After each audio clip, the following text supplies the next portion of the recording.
The orc girl standing on Nathan Frost's porch looked far more nervous than threatening, her green fingers trembling as she thrust a crumpled piece of parchment toward his chest with all the menace of a kitten presenting a dead mouse. Nathan took the note, unfolded it slowly, and read the words scrawled in uneven letters across the page. "We have your daughter. 10 gold crowns by the new moon, or you'll never see her again. Leave the coin at the old mill. Come alone. Tell no one." He looked up at the orc girl, then back at the note, then out across his modest farm with its single cow, patch of turnips, and a chicken coop that badly needed mending. He scratched his beard, which was more gray than brown these days, and studied the girl again. She could not have been more than 20, with small tusks that barely peeked over her lower lip and eyes the color of amber that refused to meet his. Her leather vest was worn thin at the elbows, and her boots had been patched so many times they looked like a cobbler's practice project. "Well," Nathan said slowly, "this is certainly the most exciting thing to happen to me all week. Unfortunately, I do not have a daughter, or 10 gold crowns for that matter. Also, I am fairly certain you want the Hendricks place, which is across the valley, about 3 miles northeast. Marcus Hendricks has 4 daughters, more gold than sense, and a tendency to underpay his field workers, which might explain why someone is trying to extort him." The orc girl's face went through a remarkable journey of expressions, starting at confusion, passing through horrified realization, and landing somewhere in the vicinity of wanting the earth to open up and swallow her whole. Her green skin darkened to a deeper olive shade that Nathan suspected was the orcish equivalent of a furious blush. "You are not Marcus Hendricks, Nathan Frost," he said, extending his hand out of pure habit. "Veteran farmer and apparently not your intended victim." She stared at his hand like it might bite her, then tentatively shook it. Her grip was strong but uncertain. "I am Dira Oaklin," she mumbled, "and I am very sorry about this." She reached for the note, but Nathan held it just out of reach. "Hold on now," he said. "Before you run off to threaten the correct house, why do you not come inside and have some supper? I have got a rabbit stew going, and it is far too much for one person." Dira looked at him as if he had just suggested they sprout wings and fly to the moon. "You want me to eat supper with you?" "I just tried to threaten you, to extort you." "Poorly," Nathan pointed out. "Very poorly, and unless I miss my guess, not particularly willingly either." He studied her more carefully, noting the way she kept glancing over her shoulder, the tension in her shoulders, the desperate unhappiness in her eyes. "When was the last time you ate a proper meal?" "That is none of your concern," she said, but her stomach chose that exact moment to growl so loudly that one of Nathan's chickens looked up in alarm. Nathan smiled, not unkindly. "Supper first, extortion later. That is my final offer." He turned and walked back into his house, leaving the door open behind him. For a long moment, he thought she might simply run, but then he heard the hesitant creak of boots on his wooden porch and the soft click of his door closing. His home was small but well kept, a single room with a hearth at one end, a bed at the other, and a sturdy table in between. Herbs hung drying from the rafters, and the walls were lined with shelves holding everything from preserved vegetables to a small collection of books, unusual for a farmer. The rabbit stew bubbled in a pot over the fire, filling the air with the rich smell of meat, carrots, and thyme. Nathan ladled out 2 generous bowls and set them on the table along with a half loaf of bread that was only a day old. Dira stood in the doorway like a deer poised to bolt, her eyes darting around the room, taking in every detail with the wariness of someone expecting a trap. "Sit," Nathan said, settling into his own chair with a grunt. His left leg ached when the weather turned, a souvenir from his soldiering days. The stew will get cold, and I did not spend all afternoon cooking it to watch it congeal. Slowly, as if approaching a wild animal, Dira moved to the table and lowered herself into the chair across from him. She picked up the spoon like she was not quite sure what to do with it, then finally dipped it into the bowl and took a small, cautious sip. Her eyes widened. She took another spoonful, then another, and within moments she was eating with the single-minded focus of someone who had not seen a hot meal in far too long. Nathan ate his own stew and said nothing, just watched her and broke off pieces of bread, pushing half the loaf across to her side of the table. She devoured it all, scraping the bowl clean, and only when she set down the spoon did the mortification seem to return to her face. "Thank you," she said quietly. "You did not have to do that." "No," Nathan agreed, "but I wanted to. Now, are you going to tell me what is really going on here, or am I going to have to guess?" Dira's shoulders sagged, and for the first time since she had appeared on his porch, she looked her age, young and frightened and in over her head. "It is my cousin," she said. "Gareth. He got himself into debt with some merchants in town, bad debt, the kind that comes with broken bones if you do not pay. He said he had a plan, that we could get the money from someone who would not miss it, that it would not really be stealing because we would not actually hurt anyone. I told him it was a terrible idea, but he would not listen, and then he said if I did not help him, I would be responsible for what happened to him, that it would be my fault when the debt collectors broke his legs or worse. So he manipulated you into delivering ransom notes," Nathan said. "Just this one," Dira said quickly. "He said it would be simple. Drop off the note, the man gets scared, leaves the money, we pay off the debt, everything goes back to normal. But I got lost. I have never been out this far before, and all these farms look the same from the road and—" She pressed her palms against her eyes. "I am terrible at this. I am terrible at everything." "You are not terrible at eating stew," Nathan offered. "That was quite efficiently done." Despite herself, Dira laughed, a short, startled sound. "This is not a joke. Gareth is going to be furious that I messed this up. And those merchants, they are not patient people, if we do not get the money soon. How much does he owe?" 8 gold crowns. "We were going to ask for 10, keep 2 for. I do not know, I suppose for our trouble." She said it like the words tasted bitter. "I cannot believe I agreed to this.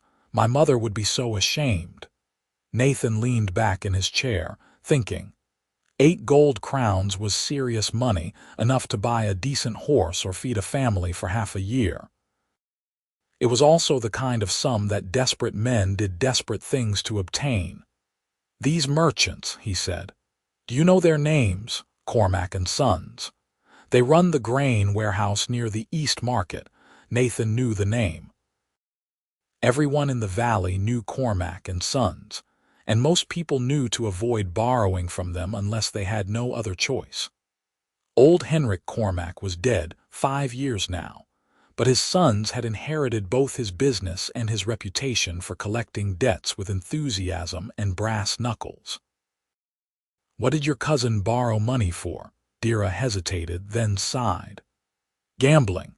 He thought he had a sure thing on some horse race in the city. The horse came in last. He borrowed more to try to win back what he lost. It just kept getting worse." "It always does," Nathan said. He had seen it before, during his years in the army. Good men, or at least decent ones, getting caught in spirals of debt and desperation that ground them down to nothing. And he dragged you into his mess rather than face the consequences of his own choices. "He is family," Dira said, but there was no conviction in her voice. "Family does not ask you to become a criminal," Nathan said firmly. "Family does not put their own fear above your safety." "What do you think would happen if you had gone to the right house and Marcus Hendricks had decided to call the constable instead of paying?" Dira went very still. "I would be arrested. You would be arrested," Nathan confirmed. And orcs do not get the benefit of the doubt in a human court, do they? You would be lucky to get away with a month in the stocks. More likely, it would be a year of hard labor, maybe more. And your cousin, safe at home, would wring his hands and say how terrible it all was and do exactly nothing to help you. The truth of it settled over Dira like a heavy cloak. She looked down at her empty bowl, her jaw tight. "I know," she whispered. "I knew it was wrong. I just did not know what else to do." Nathan let the silence stretch for a moment, then leaned forward. "Here is what we are going to do. First, you are not delivering that note to anyone. Second, we are going to find out exactly how much your cousin really owes and to whom. Third, we are going to find a way to resolve this that does not involve ransom, theft, or anyone ending up in prison. And fourth, you are going to stay here tonight because it is nearly dark and I am not sending you back out onto the road alone." Dira looked up sharply. "Stay here, with you? A human man I just met. Are you insane?" "Do you know what people would say?" "Probably nothing good," Nathan admitted. "But I have got a perfectly respectable pallet I can make up by the fire. You can have the bed, and the door has a bar you can use if it makes you feel safer. Besides, what is the alternative? Wandering around in the dark until you find your way home, where your cousin is waiting to yell at you for failing. Or going to the Hendricks place and actually trying to pull off this ridiculous plan." Dira opened her mouth, closed it, then opened it again. "Why are you helping me? You do not know me. I tried to threaten you, even if I did it badly. Most humans would not even let me through the door." Nathan considered the question carefully. "When I was your age, give or take a few years, I did something very stupid. I was a soldier, and I was ordered to burn down a village that supposedly harbored enemy supplies. I did not question it. I just did what I was told. Turned out there were no supplies, just people, and most of them did not get out in time. I have spent the last 20 years trying to be better than I was that day. So when I see someone about to make a terrible mistake, someone who clearly does not want to be making it, I help if I can. That is all." The honesty of it seemed to catch Dira off guard. She looked at him for a long moment, really looked at him, as if reassessing everything she thought she knew about this strange human farmer who fed stew to orc girls with ransom notes. "All right," she said finally. "I will stay, but just for tonight, and I am using that bar on the door." "I would not have it any other way," Nathan said. He stood and began gathering the dishes. Dira automatically reached out to help, and together they cleaned up the supper things in a companionable silence that felt far less awkward than it had any right to be. True to his word, Nathan made up a pallet by the hearth with blankets that smelled like cedar and sun. The bed was small but sturdy, its mattress stuffed with straw and herbs that rustled softly when Dira sat on the edge. She still looked uncertain, like this was all some elaborate trick she had not figured out yet, but the exhaustion was winning over the wariness. "Sleep," Nathan said. "We will sort everything out in the morning."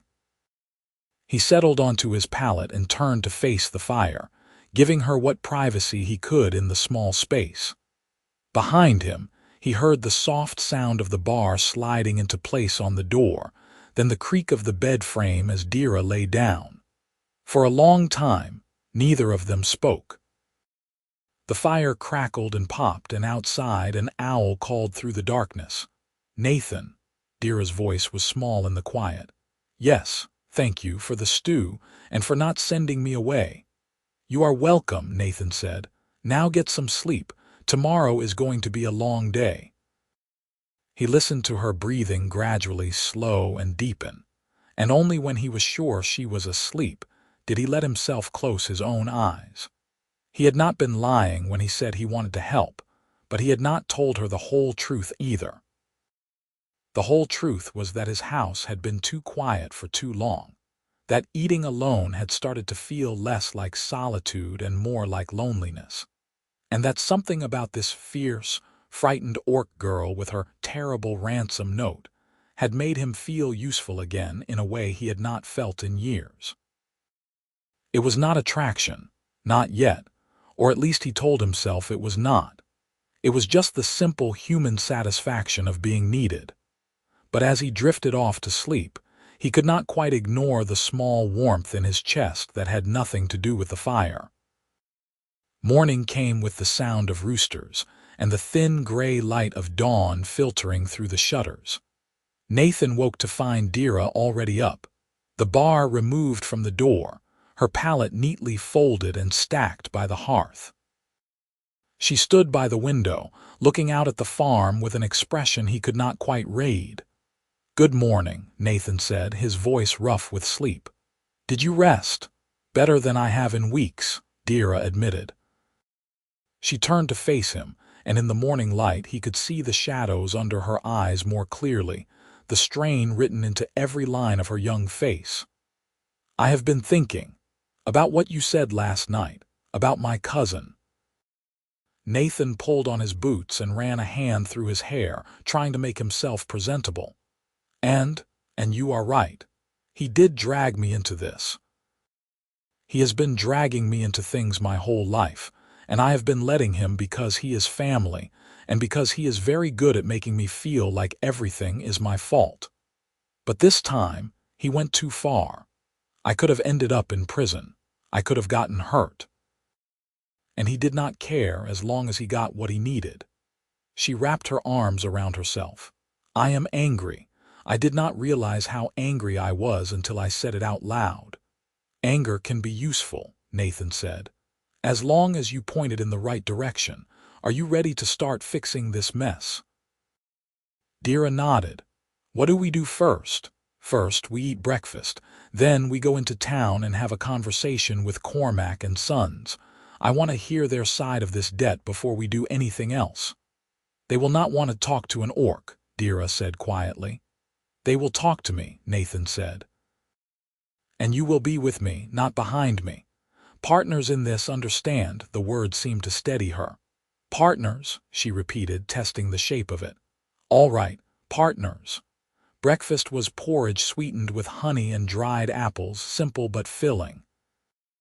They ate quickly, then Nathan hitched his mare to the small cart he used for market days. Dira climbed up beside him without being asked, her spine straight and her jaw set. She was afraid, Nathan could see that, but she was not letting the fear stop her. That took courage. The ride into town took the better part of an hour, following the rutted road that wound through the valley. Other farms dotted the landscape, and a few times they passed neighbors who stared at Dira with expressions ranging from curiosity to outright hostility. Nathan nodded to each of them as if there was nothing unusual about an orc girl sitting beside him on his cart. And eventually, they stopped staring quite so openly. The town was small by city standards but bustling by valley standards, with a market square, a handful of shops, an inn, a smithy, and the various other establishments that kept a rural community alive. Cormac and Sons occupied a large warehouse at the edge of town, its yard stacked with sacks of grain and barrels of goods. The sign over the door was freshly painted, which Nathan took as a sign that business was good. He tied the mare to a post and helped Dira down from the cart. She looked at the warehouse like it might contain a dragon. "Are you sure about this?" "Not entirely," Nathan admitted, "but standing around worrying will not help. Come on." The interior of the warehouse was dim and cool, smelling of grain and dust. A young clerk sat at a desk near the door, scratching figures into a ledger. He looked up as they entered, his eyes widening when he saw Dira. "Can I help you?" he asked, his tone making it clear that he hoped the answer was no. "I would like to speak with whoever handles debt collection," Nathan said pleasantly. "It is about a loan made to a man named Dira Oaklin." The clerk's expression shifted to something more interested. "Wait here," he said, and disappeared through a door at the back of the warehouse. Dira shifted nervously beside Nathan. "This is a bad idea. They are going to recognize my name. They are going to know I am related to Gareth." "Probably," Nathan agreed, "but running will not make the debt go away. Better to face it head on." The clerk returned a moment later, followed by a man in his 30s with the thick build of someone who spent his days moving heavy sacks and his nights collecting debts. He had cold eyes and a nose that had been broken at least twice. "I am Terence Cormack," he said. "You are asking about the Oaklin loan." "I am," Nathan said. "I am Nathan Frost. This is Dira Oaklin, Gareth's cousin. We are here to discuss the terms of the debt and find out what can be done to resolve it." Terence looked Dira up and down with undisguised contempt. "Resolve it? The way you resolve it is you pay what is owed. 8 gold crowns, plus 2 more for the interest that has accrued since the deadline passed. 10 crowns total, and we want it within the week, or your cousin is going to learn what happens to people who try to cheat the Cormacks." "No one is trying to cheat anyone," Nathan said calmly. "But 10 gold crowns is a substantial sum. What was the original loan, 5 crowns, 6 weeks ago? The terms were clear. Pay back 7 within a month or the interest starts piling up. He did not pay, so now he owes more." "That is how it works." "That is usury," Nathan said flatly. 40% interest over 6 weeks. That is illegal under the Merchant Guild's own regulations. Terence's expression darkened. "You calling me a cheat?" "I am calling you someone who preys on desperate people and charges rates that no legitimate lender would touch," Nathan said. His voice was still calm, but there was steel underneath it now, the tone of a man who had commanded soldiers and was not easily intimidated. "And I am telling you that if you try to collect 10 crowns on a 5-crown loan, I will make sure every merchant and farmer in this valley knows exactly what kind of business you are running. See how many customers you have after that." The two men stared at each other for a long moment. Dira barely dared to breathe. Finally, Terence said, "Fine. 8 crowns, the original loan plus reasonable interest, but I want it within the week or we come collecting and we do not ask politely." "You will have your money," Nathan said, "but Gareth Oaklin pays it himself, understand?" "Not his cousin. This is his debt, not hers." "Do not care who pays it long as we get paid," Terence said. He looked at Dira. "You tell your cousin he is on borrowed time, 1 week, not a day more." Nathan nodded and steered Dira back toward the door. They climbed onto the cart in silence and did not speak until they were well clear of the warehouse. 8 gold crowns, Dira said faintly. "Where is Gareth going to get 8 gold crowns in a week?" "He is not," Nathan said. "We are going to get it for him. Or rather, we are going to make sure he earns it himself with help." "How?" "I have some ideas," Nathan said. "But first, we need to have a conversation with your cousin. Where does he live?" Dira directed him to a small cottage on the outskirts of town, barely more than a shack with a sagging roof and a yard full of weeds. Gareth Oaklin turned out to be a thin, weaselly-looking orc man in his late 20s with shifty eyes, and the kind of smile that made Nathan want to count his fingers after shaking hands. He opened the door with an expression of relief that immediately soured when he saw Nathan. "Dira, who is this?" Gareth demanded. "Nathan Frost," Nathan said, stepping forward before Dira could answer. "The man your cousin tried to extort yesterday on your behalf. May we come in? We need to talk." Gareth went pale green, which Nathan had not realized was possible. "I do not know what she told you, but she told me everything," Nathan interrupted. "And before you try to lie your way out of this, you should know that I have already spoken with the Cormacks. They want 8 crowns by the end of the week, and if they do not get it, they are coming for you. So you can either stand here making excuses, or you can let us in and we can figure out how to save your worthless hide." Gareth looked like he wanted to argue, but something in Nathan's expression convinced him otherwise. He stepped aside, and they entered the cottage, which was exactly as depressing on the inside as Nathan had expected.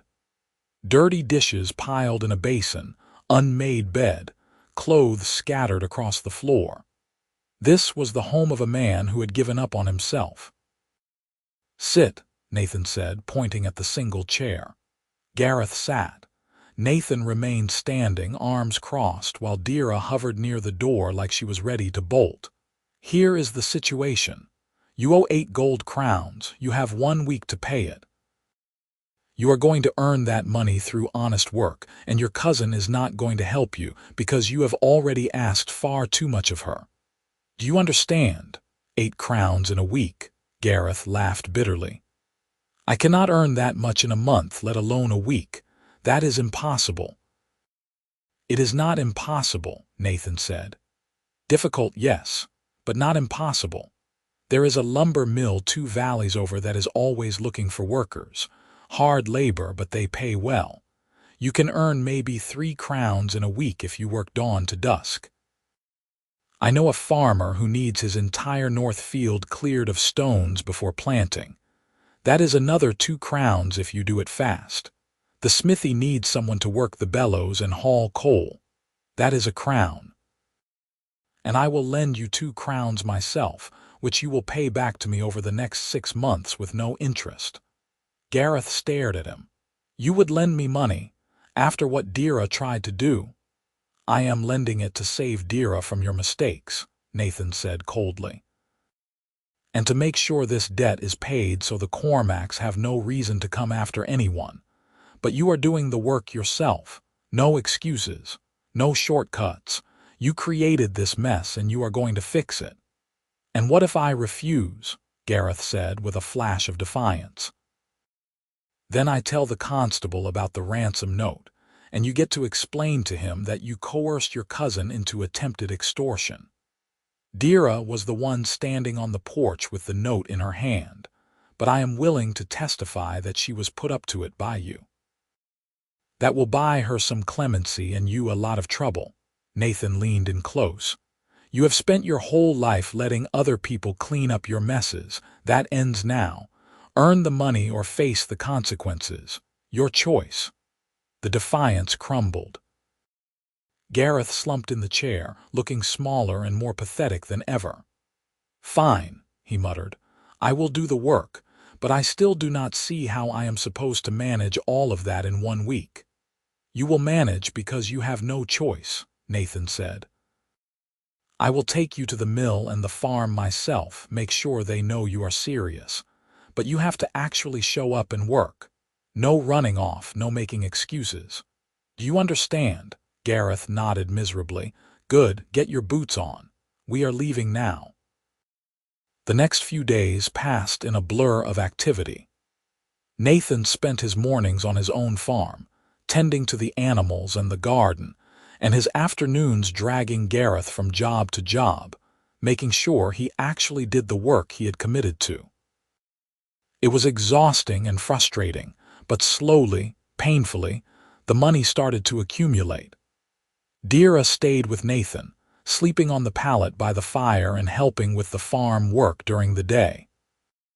She was stronger than she looked and not afraid of hard labor, mucking out the cow's stall and hauling water without complaint. In the evenings, after the work was done, they would sit by the fire and talk. Nathan learned that Dira was the youngest of 3 sisters, that her mother had died 2 years ago, and her father had vanished when she was a child. She had been living with Gareth because she had nowhere else to go, working whatever odd jobs she could find and trying to save enough money to eventually get her own place. Gareth had seemed like a safe choice, family who would look out for her, but instead he had just used her. Dira learned that Nathan had been a soldier for 15 years, serving in the border wars that most people preferred not to talk about. He had left the army after the village burning incident, unable to stomach the orders anymore, and had used his saved pay to buy the small farm. He had been alone ever since, not because he preferred it, but because he did not know how to be around people anymore without the structure of military life. "Do you ever regret it?" Dira asked one evening. "Leaving the army?" "No," Nathan said immediately. "I regret staying as long as I did. I should have left the first time I was ordered to do something I knew was wrong. But I was young and stupid, and I thought following orders was the same as doing the right thing. I know better now." "You are a good man," Dira said quietly. "Better than you give yourself credit for." Nathan looked at her across the fire, at the earnest sincerity in her amber eyes, and felt something shift in his chest. It was not just attraction, though he was increasingly aware that she was lovely in a way that had nothing to do with human standards of beauty, and everything to do with the strength and honesty that shone through her. It was connection, the sense that he had found someone who understood what it was like to try to do the right thing in a world that did not always make it easy. "You are not so bad yourself," he said, and was rewarded with a smile that made the whole exhausting week feel worthwhile. By the 6th day they had 7 gold crowns. Gareth was a wreck, covered in bruises and sawdust, barely able to stand, but he had done the work. Nathan had to give him credit for that, at least. The final crown came from Nathan's own savings, the money he had been setting aside for a new plow. He told himself it was an investment in peace of mind. They delivered the 8 crowns to the Cormac's warehouse on the morning of the 7th day.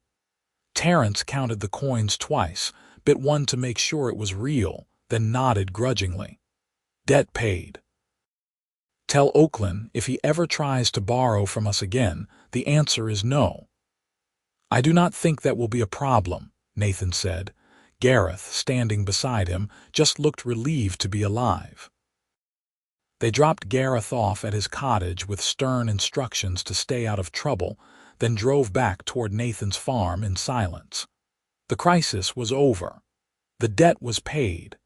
There was no reason for Dira to stay any longer. Nathan should have been relieved. Instead, he felt a hollow ache in his chest at the thought of the house being empty again.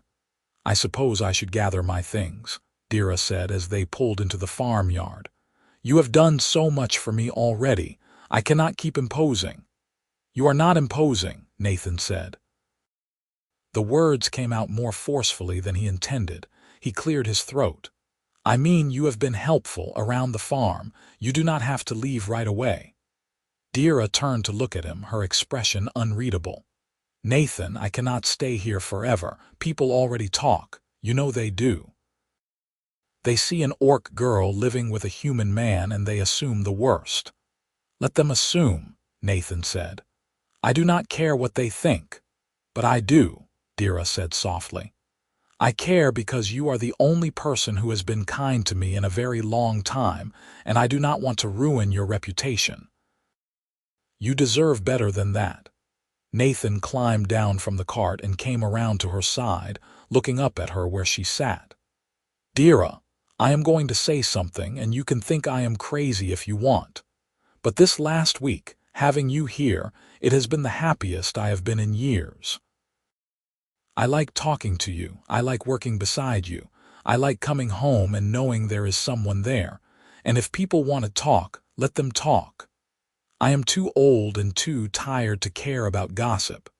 "You are not old," Dira said, but her voice was shaking slightly. "Old enough to know what I want," Nathan said. "And what I want is for you to stay. Not because you have nowhere else to go, but because I want you here, with me." Dira's eyes widened. "Nathan, are you saying?" "I am saying I have feelings for you," Nathan said, the words feeling both terrifying and liberating.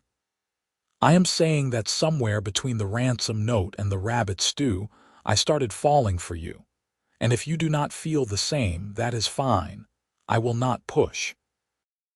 But if there is even a chance that you might want to stay, not as a guest but as something more, then I am asking you to give it a chance." For a long moment, Dira just stared at him, Then, slowly, she climbed down from the cart until they were standing face to face. "I thought it was just me," she whispered. "I thought I was being ridiculous, catching feelings for the first human who was ever kind to me. But it is not just kindness, is it? It is the way you listen when I talk, like what I say actually matters. It is the way you stood up to the Cormacs for me, and the way you made Gareth take responsibility without just abandoning him. It is the way you look at me like I am not a monster, just a person." She reached up and touched his cheek, her green fingers gentle against his beard. "Yes, I want to stay. I want to try." Nathan felt like his heart might burst. He covered her hand with his own, holding it against his face. "It is not going to be easy. People will judge us. Your family might not approve. There will be challenges." "I know," Dira said, "but I think you are worth it." He kissed her then, slow and careful, and she kissed him back with a sweetness that made him forget every hard year he had lived through to get to this moment. When they finally pulled apart, they were both smiling like fools. "We should probably tell Gareth," Dira said eventually. "He is going to have opinions." "Gareth can keep his opinions to himself," Nathan said. "But yes, we should tell him, and we should probably make this official at some point. I am too old for scandals." Dira laughed, bright and happy. "Are you proposing, Nathan Frost?" "Not yet," Nathan said. "But give me a little time to do it properly. I want to at least get you a ring first." They spent the rest of the day working the farm together, and if they held hands more than was strictly necessary and kept finding excuses to be close to each other, well, there was no one there to judge them for it. The next morning, they drove back into town to speak with Gareth. He opened the door looking marginally more put together than the last time they had seen him, though that was not saying much. His expression cycled through confusion, suspicion, and finally resignation as Dira explained that she was staying with Nathan and that this was not up for debate. "You are making a mistake," Gareth said, but there was no real force behind it. "People will never accept it. An orc and a human. You will be outcasts." "Then we will be outcasts together," Dira said firmly. "You do not get a say in this, Gareth. You lost that right when you tried to turn me into a criminal. I am grateful Nathan helped you, but that debt is between you and him. My life is my own." Gareth looked at Nathan. "You are really going to do this? Take up with an orc girl? Throw away everything for her?" "I am not throwing anything away," Nathan said. "I am choosing something worth keeping. There is a difference." Gareth shook his head, but he did not argue further. Maybe he realized he had no leg to stand on, or maybe he was just too tired to fight. "Fine. Do what you want. But do not come crying to me when it all falls apart." "I would not dream of it," Dira said coldly. She turned and walked out, and Nathan followed, leaving Gareth standing in his doorway looking small and bitter. "That went better than I expected," Nathan said as they climbed back onto the cart. "He is a coward," Dira said. "He always has been, but he is also the last of my blood family, so I suppose I should be grateful he did not make more of a fuss." She leaned against Nathan's shoulder as he guided the mare back onto the road. "Do you think he was right about people not accepting us?" "Some will not," Nathan said honestly. "But some will. And the ones who matter, the ones worth knowing, they will judge us by how we treat each other, not by what we are. The rest can go hang." Over the following weeks, they settled into a rhythm. Nathan taught Dira how to repair fences and how to read the weather. Dira taught Nathan some of the orc songs her mother had sung to her as a child, and how to cook a handful of dishes he had never tried before. They worked together, ate together, and fell asleep by the fire together, and every day the connection between them deepened. The neighbors did talk, of course.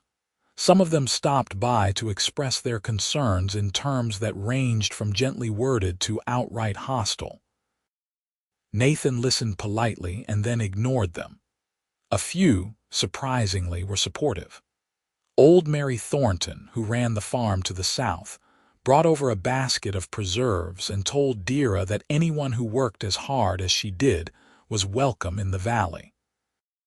Young Tom Ashford, who had served in the same regiment as Nathan, stopped by to shake Dira's hand and tell her she had good taste in men. It was not universal acceptance, but it was enough.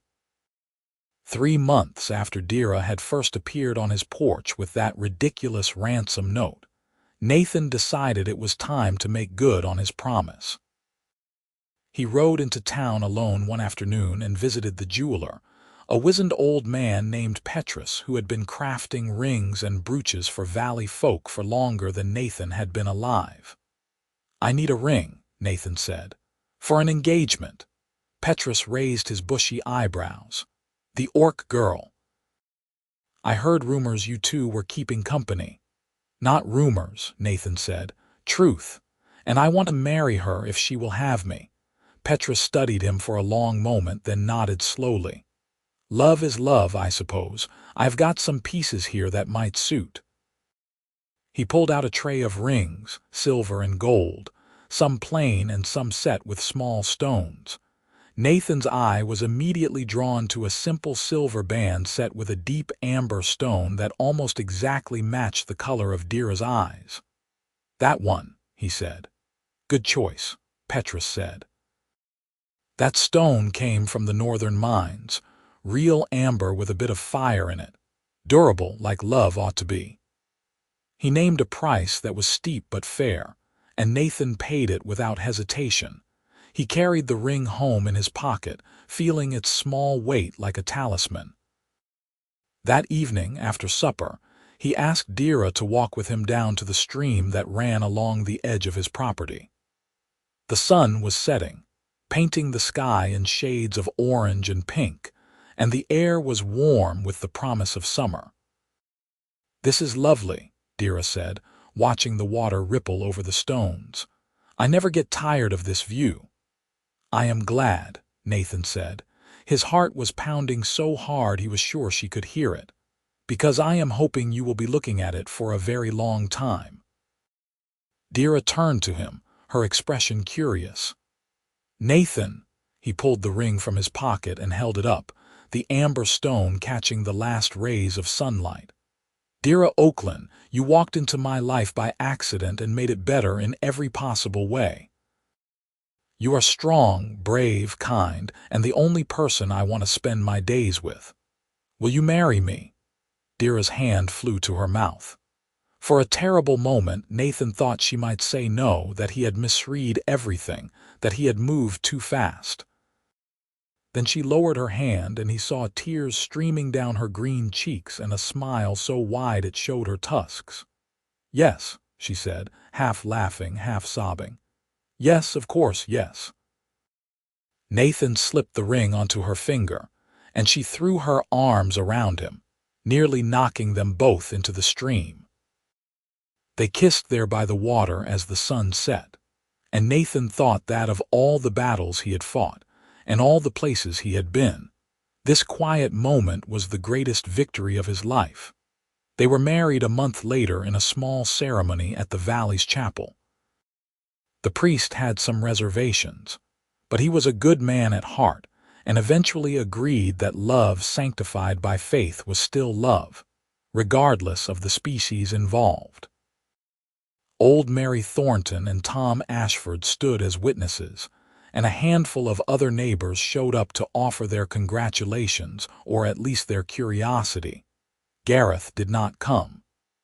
Dira said she had sent him an invitation, but she was not surprised when he did not appear. Some bridges were burned beyond repair, and she was learning to be at peace with that. The ceremony itself was simple. Dira wore a dress that Mary had helped her make, blue linen with embroidery at the cuffs, and she looked so beautiful that Nathan could barely get through his vows without his voice breaking. Dira cried through hers, happy tears that she did not bother to hide, and when the priest pronounced them husband and wife, the small gathering cheered. The celebration afterward was held at Nathan's farm, which was already starting to feel like their farm. There was roasted chicken and fresh bread, and a cake that Dira had spent 2 days preparing.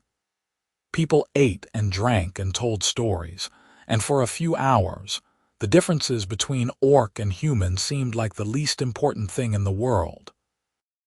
As the evening drew to a close and the guests began to drift away, Nathan and Dira stood together in the doorway of their home, watching the stars come out. "Happy?" Nathan asked, pulling her close. "Happier than I ever thought I could be," Dira said. "I came here to deliver a ransom note and I ended up finding a home. It seems impossible." "The best things usually do," Nathan said. He kissed the top of her head, breathing in the scent of her hair, which always smelled faintly of herbs from the garden. "I love you, Dira Frost." "I love you too," she said, "even if you did make me stay for supper." They laughed together and went inside, closing the door on the world and all its judgments. The seasons turned. Autumn came and brought the harvest, which was the best Nathan had seen in years. He attributed it to having an extra pair of hands, but Dira insisted it was just good weather. Winter arrived with snow that blanketed the valley in white, and they spent the long dark evenings by the fire. Dira teaching Nathan to carve small figures from wood and Nathan teaching Dira to read from his small collection of books. Spring returned with green shoots and lambing season, and Dira proved to have a gift for coaxing the nervous ewes through difficult births. By the time summer rolled around again, a full year since Dira had first knocked on Nathan's door, she was noticeably pregnant. They had not been trying exactly, but they had not been preventing it either, and when Dira missed her monthly courses and started feeling ill in the mornings, they both knew. Nathan was terrified and delighted in equal measure. Dira was mostly just annoyed at how tired she was all the time. But as her belly swelled and the reality of it set in, the delight won out for both of them. "What if the baby looks too orc?" Dira fretted one evening. "What if people are cruel to it? Then we will teach it to be strong enough to weather cruelty," Nathan said, "and to be kind despite it. That is all we can do." "What if it looks too human?" Dira continued. "What if it does not fit in with orcs or humans? Then it will make its own place in the world like we have," Nathan said. He rested his hand on her belly, feeling the strong kicks of the life growing inside her. "This child will be loved, Dira. That is all that matters. We will make sure of it." The baby came on a warm day in late summer, after a labor that lasted from dawn until well past noon. Old Mary Thornton served as midwife, her experienced hands guiding Dira through the worst of it while Nathan paced outside like a caged animal, forbidden from the birthing room by tradition, but unable to go far. When he finally heard the thin, reedy cry of a newborn, he burst through the door before anyone could stop him. Dira lay exhausted in the bed, her hair plastered to her forehead with sweat, but she was smiling. In her arms was a tiny, squirming bundle. "A son," Mary announced, beaming. "Healthy lungs, 10 fingers, 10 toes, and a pair of very small tusks already coming in. Congratulations." Nathan crossed the room in 3 strides and knelt beside the bed, looking down at his son. The baby had Dira's green skin and Nathan's nose, with a tuft of dark hair and eyes that were still the unfocused blue of all newborns. He was perfect. "Hello, little one," Nathan whispered, his voice thick with emotion. "I am your father." Dira shifted the baby so Nathan could hold him, and he cradled the small weight against his chest with the kind of careful reverence usually reserved for holy relics. The baby yawned, showing the barest hint of those tusks, and then settled against Nathan's warmth with a contented sigh. "We should name him," Dira said. "What do you think?"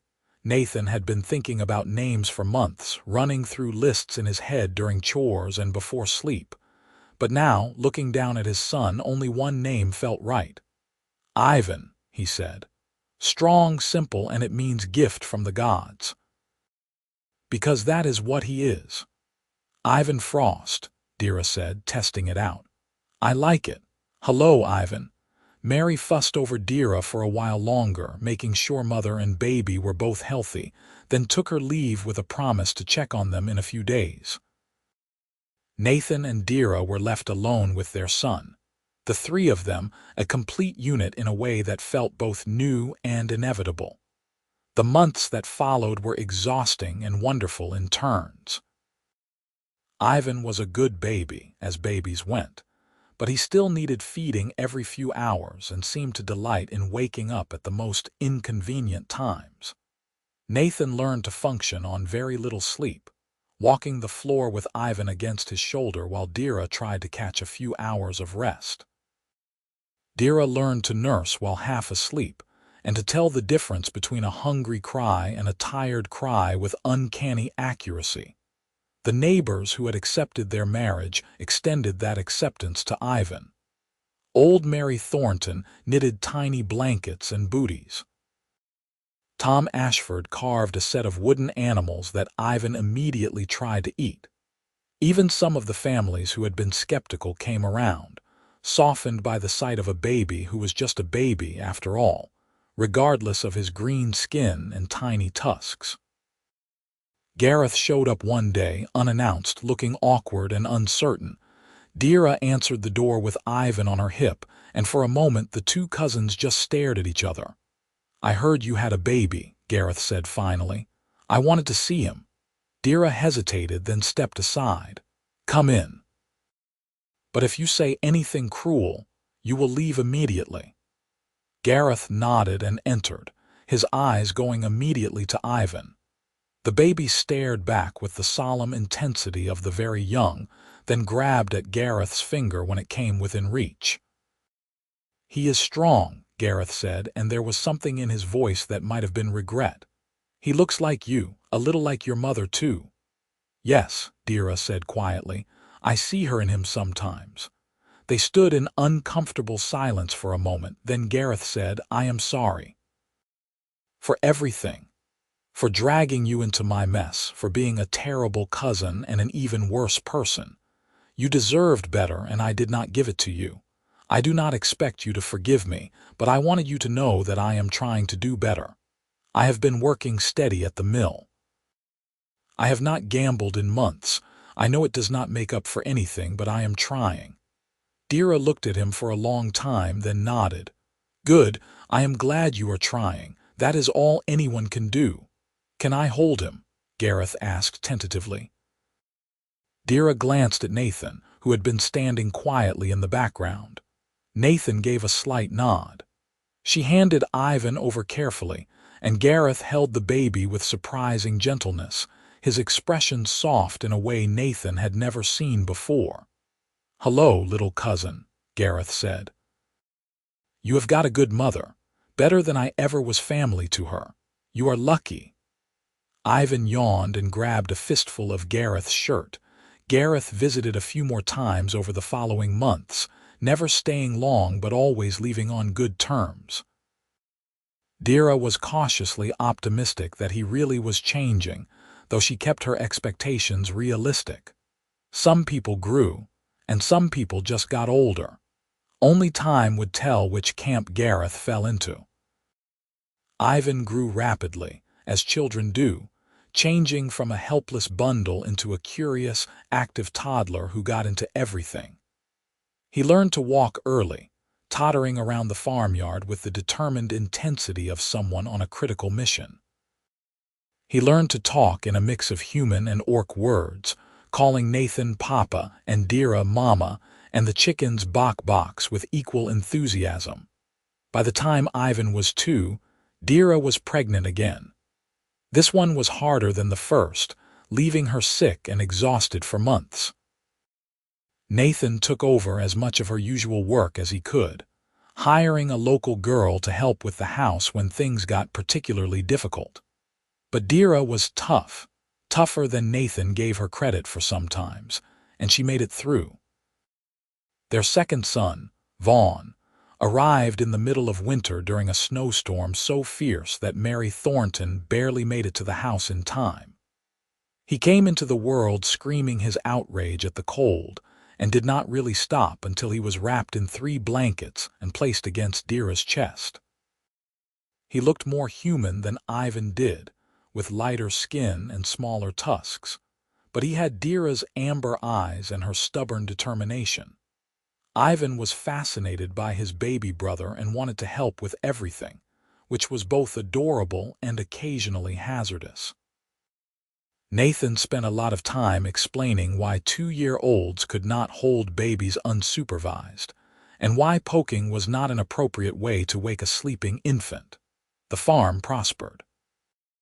With 2 incomes when Dira was not pregnant and Nathan's reputation as a fair and honest man, they were able to expand, buying the adjacent field and another cow, then a few pigs. It was not wealth, but it was security, and after the lives both of them had lived before finding each other, security felt like a miracle. Years passed in the way they do when life is full, each season blending into the next. Ivan started helping with the lighter chores, feeding the chickens and gathering eggs. Vaughn learned to walk and immediately used his new skill to follow Ivan everywhere, a loyal shadow determined not to be left behind. The farm became known throughout the valley as a place where anyone was welcome, human or orc, as long as they were decent folk. Dira's hair started to show threads of gray at the temples. Nathan's limp got a little worse, his old war wound aching more on cold mornings. But they were happy, genuinely happy, in a way that neither of them had ever expected to be. One evening, when Ivan was 7 and Vaughn was 5, the family sat together on the porch watching the sunset. The boys were playing with the wooden animals Tom Ashford had made years ago, making them have elaborate battles and adventures.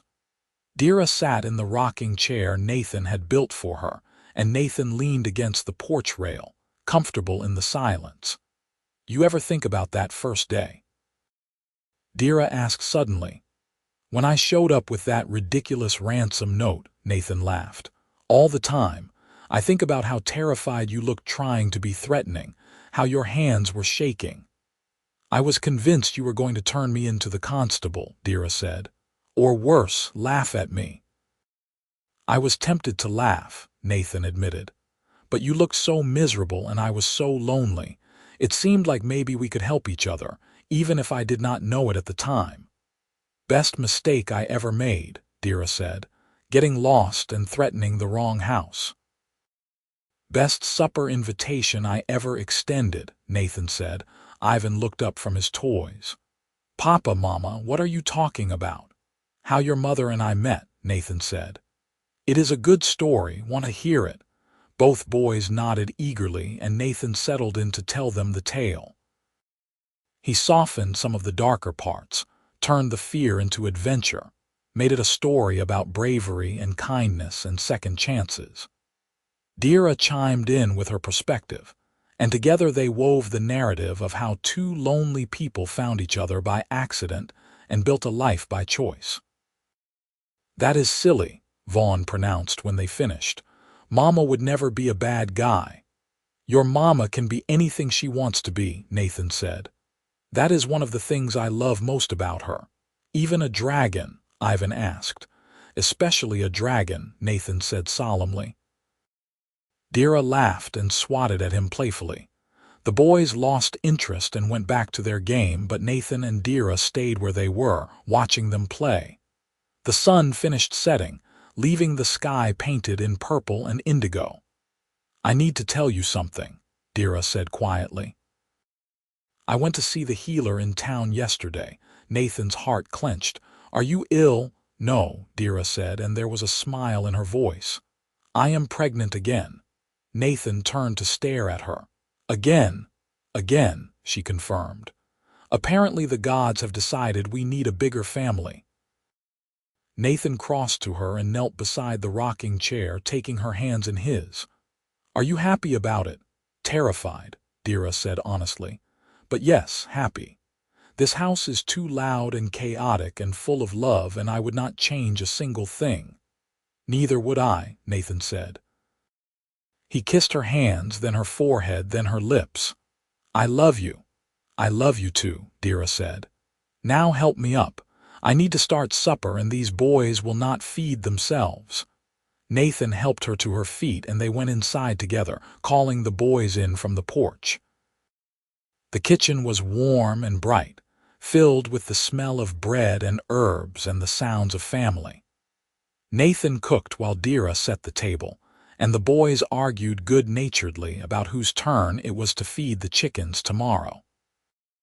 It was an ordinary evening, unremarkable in every way except that it was theirs, built from nothing more than an accident and a choice, and the stubborn determination to make love work, even when the world said it should not. The third baby was another boy, born in spring when the valley was green and full of promise. They named him Walter, and he had Nathan's gray eyes and Dira's pointed ears. He was a calm baby, content to watch the world go by with patient curiosity, and he fit into the family like he had always been meant to be there. Time continued its relentless march. Ivan grew tall and strong, with his mother's work ethic and his father's sense of humor. Vaughn was smaller but fierce, protective of his family and quick to defend anyone he thought was being treated unfairly. Walter toddled after his older brothers, learning from them and adding his own quiet observations to the chaos. The farm continued to prosper. Nathan taught his sons everything he knew about working the land, about treating animals with respect, about the satisfaction of a hard day's work done well. Dira taught them orc songs and human prayers, how to cook a proper stew and how to mend their own clothes. Together, Nathan and Dira taught them the most important lesson, that what mattered was not what you were, but who you chose to be. The valley changed slowly around them. More orc families moved in, drawn by stories of a place where they might be accepted. There were still tensions, still moments of prejudice and fear, but the presence of the Frost family, happy and successful and undeniably decent, made it harder for people to cling to their old hatreds. Nathan's hair went fully gray, then white. Dira developed lines around her eyes from years of smiling. Their sons grew into young men, each finding their own paths.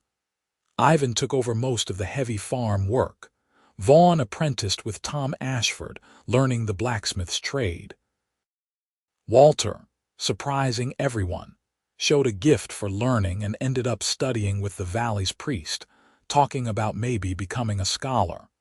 On their 20th wedding anniversary, Nathan and Dira took a rare evening to themselves. The boys were old enough to manage the farm for one night, and Nathan had planned a surprise. He hitched the cart and drove Dira up into the hills above the valley, to a spot where they could see for miles in every direction. They sat on a blanket as the sun set, sharing bread and cheese and wine, not talking much because they did not need to. Everything important had already been said, in 1,000 small moments over 20 years. You remember when you asked me to marry you, Dira said eventually. Right here by this stream. That was 20 years ago, Nathan said. How is it possible that it feels like yesterday and also like a lifetime? Because it was both, Dira said. She leaned against him and he wrapped his arm around her shoulders. I was so scared. I thought I was going to wake up and it would all be a dream. It was not a dream, Nathan said. It was better. It was real. They watched the stars come out, the same stars that had watched over them on their wedding night, on the nights each of their sons was born, on every ordinary evening and every extraordinary one. I would do it all again, Dira said. Every moment, even the scary ones, even the hard ones. So would I, Nathan said. Best ransom note I ever received. Dira laughed, the sound carrying across the quiet hills. I was terrible at it. You were perfect, Nathan said. Everything about that day was perfect because it brought you to me. They sat there until the moon rose, then drove slowly back home to the farm and their sons and the life they had built together. It was not the life either of them had imagined when they were young. It was better. Years later, when Nathan was very old and his leg barely worked anymore, when Dira's hair was more gray than black and their sons had children of their own, someone asked him if he had any regrets about the choices he made. Nathan thought about it carefully because he believed in giving honest answers to honest questions. Then he smiled and shook his head. No, he said, no regrets, just gratitude. And it was true. He had started out as a lonely farmer in a quiet valley, and he had ended up with a family, a legacy, and a love that had sustained him through everything life threw at them. All because an orc girl got lost one day and delivered a ransom note to the wrong house, and he made her stay for supper. It was, Nathan thought, the best decision he had ever made. The farmhouse stood solid and warm as winter finally arrived, smoke curling from the chimney into the crisp air. Inside, 3 generations gathered around the table that Nathan had built 40 years ago, now scarred and worn but still sturdy. Ivan's children argued cheerfully over who got the last piece of bread. Vaughn's daughter helped Dira stir the stew, standing on the same stool Dira herself had once used. Walter read aloud from a book to anyone who would listen, his voice carrying the same patient tone he used when teaching the valley's children.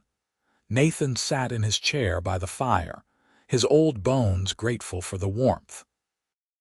Dira settled beside him, her hand finding his automatically, their fingers intertwining with the ease of decades of practice.